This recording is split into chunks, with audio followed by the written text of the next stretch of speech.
போராளி மீடியா நேர்களுக்கு வணக்கம். இன்று நம்மிடையே மூத்த ஊடகவியலாளர் எடப்பாடி துரைசாமி அவர்கள் இணைந்திருக்கிறார். உங்கள் சார்பாக வரவேற்போம். வணக்கம் சார். வணக்கம், அனைவருக்கும் வணக்கம்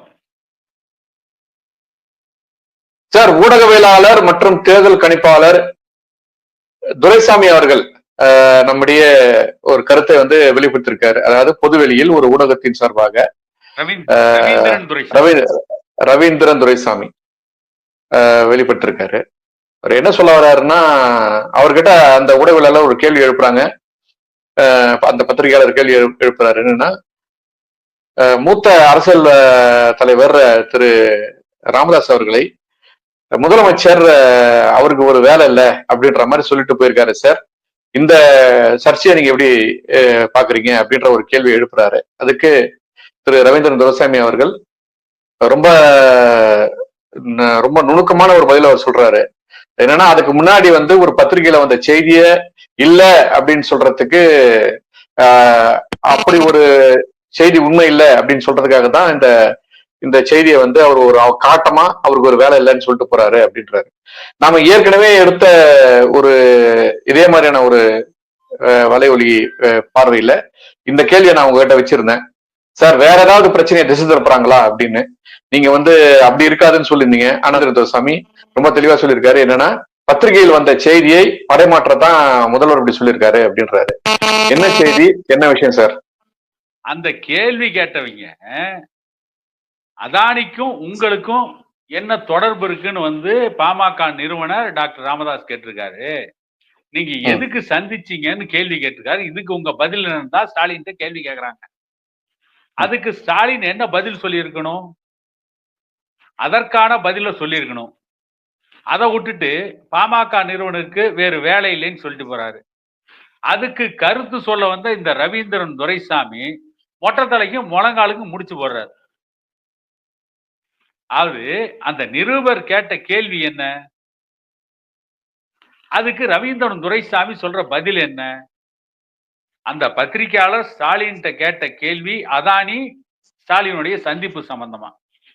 ஒருவேளை அந்த பத்திரிகையாளர் தினமலர் பத்திரிகையில ஒரு செய்தி வந்திருக்கிறது, பாமக திமுக கூட்டணி வருமா என்கின்ற அளவில் அவர்கள் ஒரு கேள்வி எழுப்பி இருக்கிறார்கள், இதுக்கு உங்க பதில் என்னன்னு சொல்லி கேட்டு இருந்தா அதுக்கு ஸ்டாலின் பதில் சொல்லியிருக்கணும். பாமகவோட கூட்டணி வைக்க போறேன், இல்ல வைக்கல, இனி எந்த காலத்திலையும் பாமகவோட கூட்டணி இல்ல, அது என்ன நினைக்கிறாரோ ஸ்டாலின் சொல்லிட்டு போலாம்.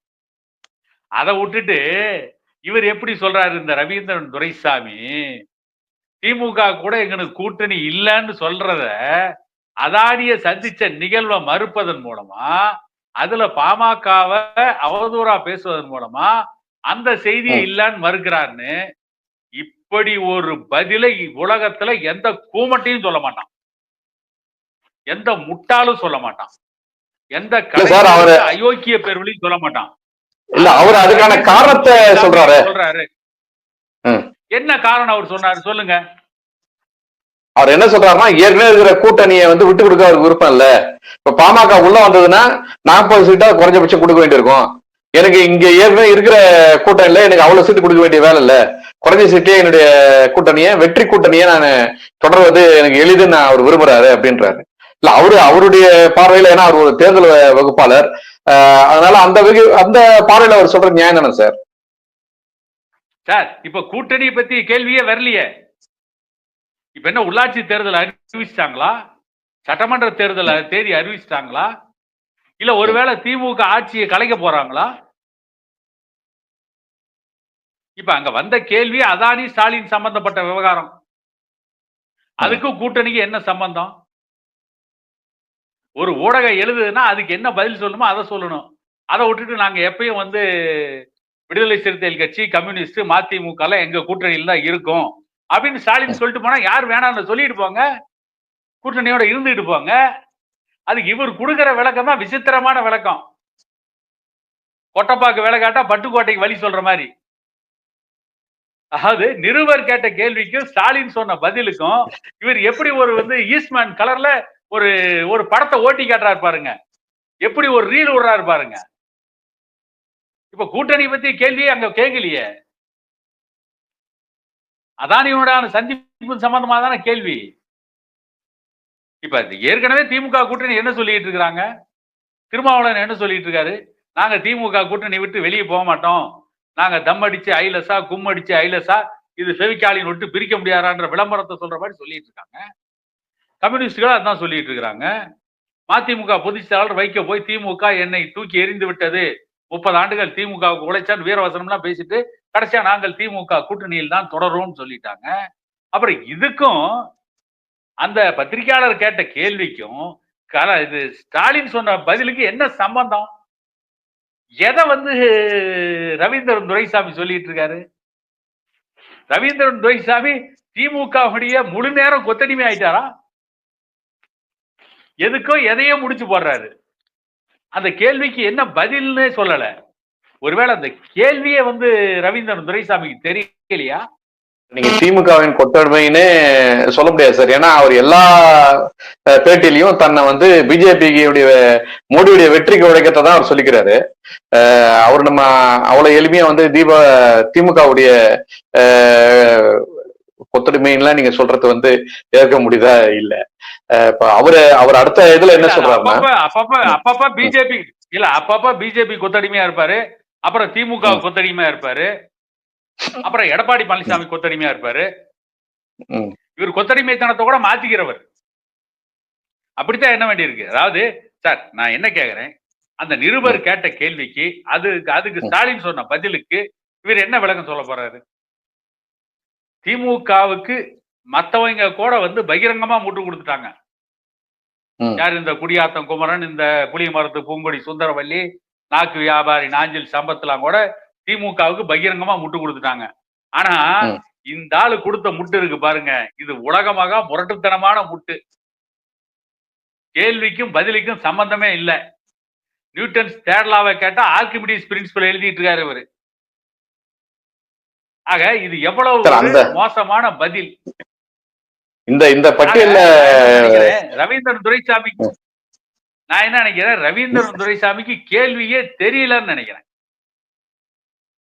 இல்ல சார், அவருடைய பார்வையில் நீங்க அவ்வளவு ஈஸியா கேள்வி அவருக்கு புரியாம இல்ல சார். கேள்வியை புரிஞ்சு ரொம்ப தெளிவா அதுக்கான எல்லா துணை கேள்வியிலும் அவர் சொல்றாரு, துணை வழியிலும் சொல்றாரு. அந்த அந்த ஒளிப்பதிவிலையும் அவங்க தெளிவா சொல்றாங்க. ரவீந்திரன் பார்வையில் புதிய ஒரு விளக்கத்தை அவர் தராருன்னு தான் சொல்றாங்க. அந்த விளக்கப்படி பார்த்தா சரியா தானே இருக்கு. அவர் சொல்றது சரியா இருக்க மாதிரி தானே சார் தோணுது. ஏன்னா இப்ப ஏற்கனவே திமுக கூட்டணியில ஆளாளுக்கு 2-3 சொல்லிட்டு பிரிச்சு கொடுத்துட்டாங்க. சார் நான் என்ன கேக்குறேன், இப்ப திமுக பாமக கூட்டணி வருதுன்னு யாராவது சொன்னாங்களா? இல்ல இப்ப தேர்தல் வருதா? எதுவுமே இல்ல. இப்ப இந்த பிரச்சனையை கிளப்ப வேண்டிய அவசியம் என்ன? ஆக இதுலயும் திட்டமிட்டு பாமகவின் மீது அவதூறு கிளப்புற வேலைதான். இல்ல சார் நான் சொல்லிடுறேன், இதுலயும் திட்டமிட்டு பாமகவின் மீது அவதூறு கிளப்புற வேலைதான் ரவீந்திரன் துரைசாமி ஆரம்பிச்சு வச்சிருக்காரு. ஸ்டாலின் சொன்ன அவதூறோட மிகப்பெரிய அவதூறை கிளப்பிட்டு இருக்காரு. இது வரைக்கும் கூட்டணி பற்றி எதுவுமே பேசல. அதானியோடு ஸ்டாலினுக்கு ஏற்பட்ட உறவு, அவர்கள் சந்தித்தோடைய மர்மம், இதை கேள்வி கேட்டிருக்கிறோம். 10.5% இடஒதுக்கீடு கொடுக்காம நீங்க மணிமண்டபம் திறக்கிறதுனால வன்னியர் சமூகத்தின் பிரச்சனை தீர்ந்து விடுவான் பாமக நிறுவனர் டாக்டர் ஐயா கேள்வி எழுப்பிட்டு இருக்காரு. ஆக டாக்டர் ஐயா இந்த சமூகம் சார்ந்து மக்கள் நலன் சார்ந்து எழுப்புகின்ற கேள்வியை திசை திருப்புவதற்காக திமுக பாமக கூட்டணிக்கு தயாராக இல்லை, அல்லது பாமக திமுக கூட்டணியில் சேர விரும்புகிறது அப்படின்னு காலங்காலமா தொடர்ந்து நடத்துற பொய் பிரச்சாரத்தை இன்றைக்கு வேறு வழியில ரவீந்திரன் துரைசாமி செய்ய ஆரம்பிச்சிருக்காரு. இப்ப முதல் வேலையா திமுகவுடைய அஜெண்டாவை திமுக பாமகவை எப்படி சீர்குலைக்கலாம், பாமகவை எப்படி அரசியல்ல வீழ்த்தலாம், பாமகவை எப்படி பலவீனப்படுத்தலாம் நினைக்கிறத ரவீந்திரன் துரைசாமி மூலமா சாதிச்சிட்டு இருக்காங்க. இல்ல சார், அவர் தேர்தல் வகுப்பாளர், வெளிப்படுத்திருக்காங்க. அவர் தேர்தல் வியூக வகுப்பாளரா, தேர்தல் வகுப்பாளரா? இல்ல அவர் தேர்தல் வகுப்பாளர், தேர்தல் வகுப்பாளர் அதெல்லாம் எதுவுமே கிடையாது. நான் என்ன கேக்குறேன், ரவீந்திரன் துரைசாமி கேட்டுதான் ஸ்டாலின் கூட்டணி வச்சுக்கிறாரா? ரவீந்திரன் துரைசாமி கேட்டுதான் எடப்பாடி பழனிசாமி கூட்டணி வச்சாரா? ரவீந்திரன் துரைசாமி கேட்டுதான் பிஜேபி கூட்டணி வச்சதா? ரவீந்திரன் துரைசாமியை பிஜேபி திமுக இவங்களுக்கு ஆதரவா பேசுவதற்காக நியமிக்கப்பட்டிருக்கின்ற ஒரு வாய் வியாபாரி. ஏற்கனவே மதன் ரவிச்சந்திரனுடைய ஸ்டிங் ஆபரேஷன்ல இவங்க எல்லாம் எப்படி லஞ்சம் வாங்கினாங்க, என்னென்ன வாங்கினாங்க, இவங்க வண்டவாளம் எல்லாம் தண்டவாளம் ஏறிச்சுல்ல. அப்புறம் இவங்க என்ன போய் தேர்தல் வகுப்பாளர், தேர்தல் கணிப்பாளர், இவங்க என்ன போய் அரசியல் விமர்சகர்கள்? இவன் காசு கொடுத்தா அந்த பக்கம் பேசுவாங்க. அதான் சொல்லிட்டாங்களே, நாங்க வாங்கினோங்கிறாங்கல்ல. இவங்க பண்ண அயோக்கியத்தனத்தையும் பட்டவர்த்தனமா ஒத்துக்கிறாங்கல்ல. அப்புறம் இவர் என்ன போய் தேர்தல் வகுப்பாளரா இருப்பாரு? இவர் எந்த தேர்தலை வகுத்தாரு? சார் நம்ம ஒவ்வொரு தேர்தலையும் அவருடைய சொல்லக்கூடிய அந்த கணிப்புலாம் ஏறக்குறைய ஒரு 50% உண்மையா தானே சார் இருக்கு. அந்த வகையில் அவருடைய கருத்து நம்ம ஏற்கிற மாதிரி தானே இருக்கு. போற போக்குல என்ன சரியா இருந்துச்சு சார்? நான் என்ன கேக்குறேன், அவர் கணிப்பு எந்த தேர்தல் சரியா இருந்துச்சு?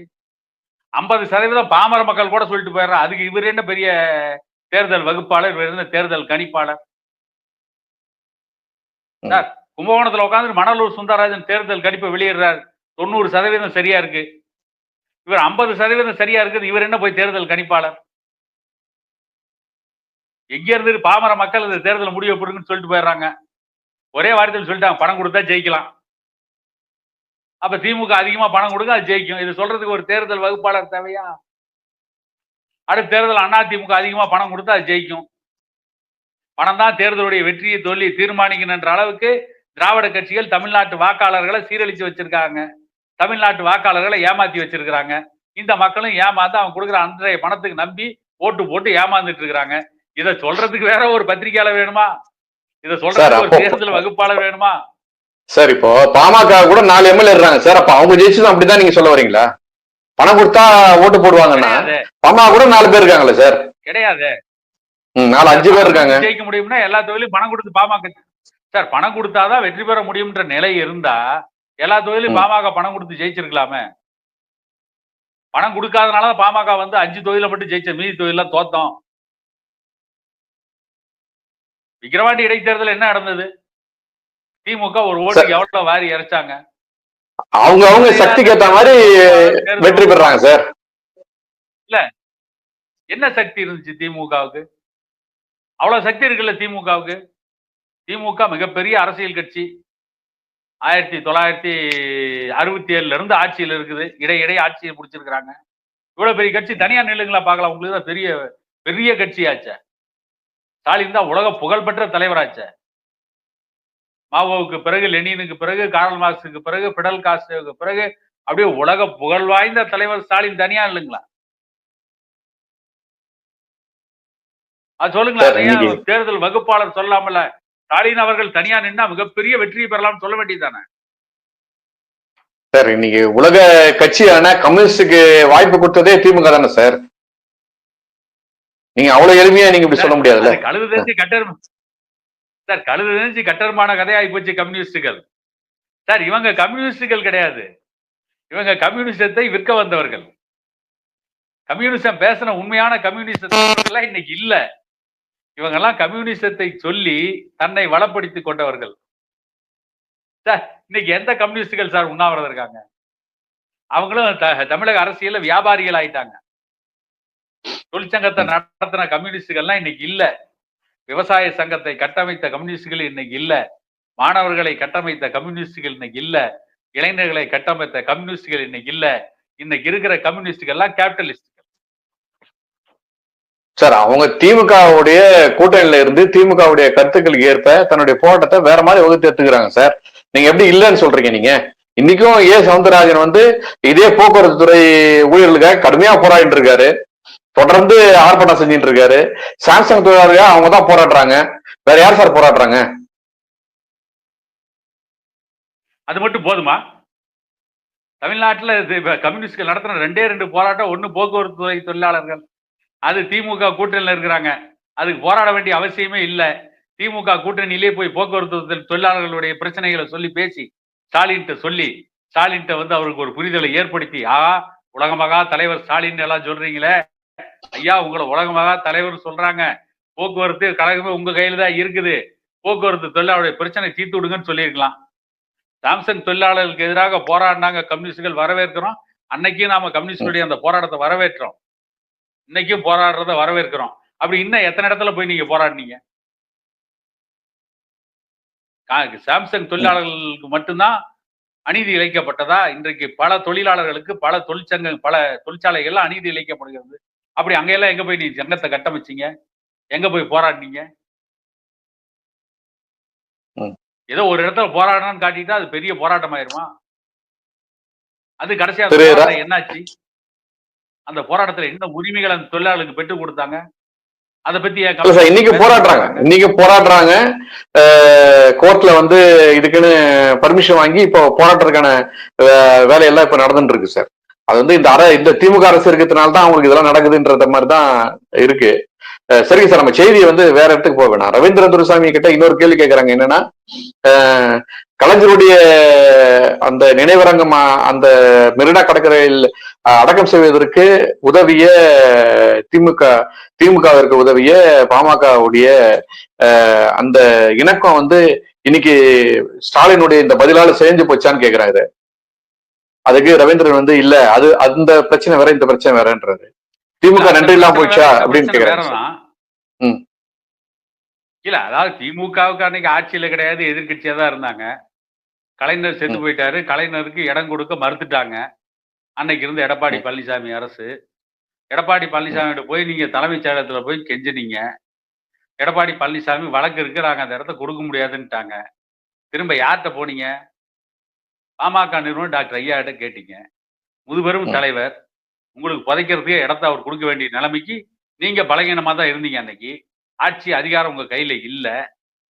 ஆனா அன்னைக்கு உடனே சரி, கலைஞர் கருணாநிதியே ஒரு தலைவர்னு மதிச்சு அவருக்கு சரி கடற்கரையில இடம் கொடுக்கலான்னு தானே பாமக வந்து அன்றைக்கு அந்த வழக்கை இரவோடு இரவா வாபஸ் வாங்கினாங்க.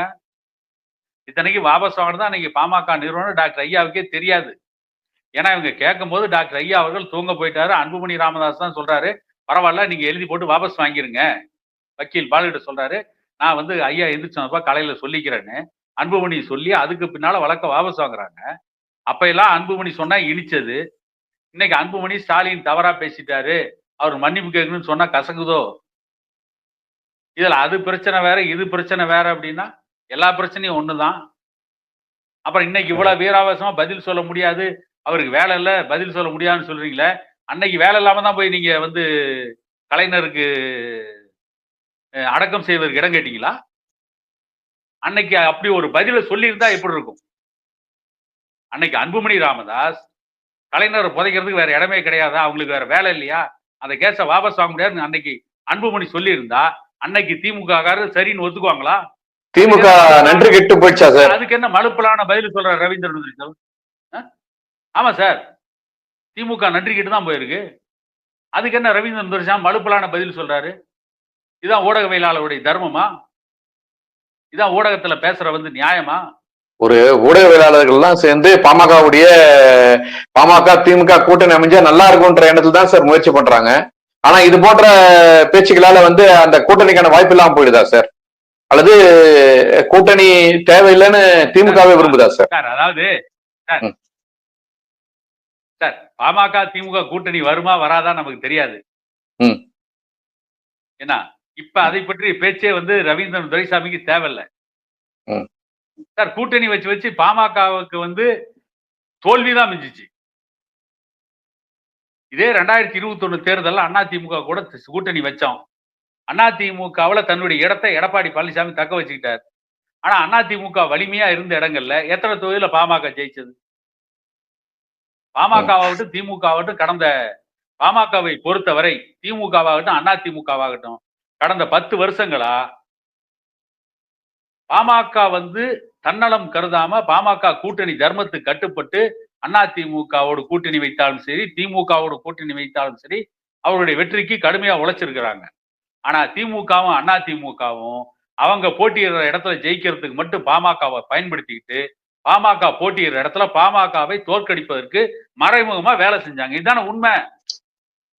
அரசியல் பகுப்பாளர், அரசியல் ஆய்வாளர், அரசியல் கணக்காளர் ரவீந்திரன் துரைசாமி இதெல்லாம் ஏன் சொல்ல மாட்டேங்கிறாங்க? இதெல்லாம் ஏன் மறைக்கிறாங்க? அப்ப இவங்க யாருக்கு எடுபடியா இருக்கிறாங்க? இவங்க யாருக்காக ஊடகத்துல பேசுறாங்க? இவங்க எதுக்காக பேசுறாங்க? திரைமறைவில் நடந்த நாடகம் என்ன? திரைமறைவில் இவர்கள் வாங்கினது என்ன? இந்த கேள்வியெல்லாம் நம்ம கேட்க தானே செய்வோம். நன்றி சார், உங்களுடைய அரிய நேரத்தை ஒதுக்கியமைக்கு நன்றி. அனைவருக்கும் வணக்கம், மீண்டும் சந்திப்போம்.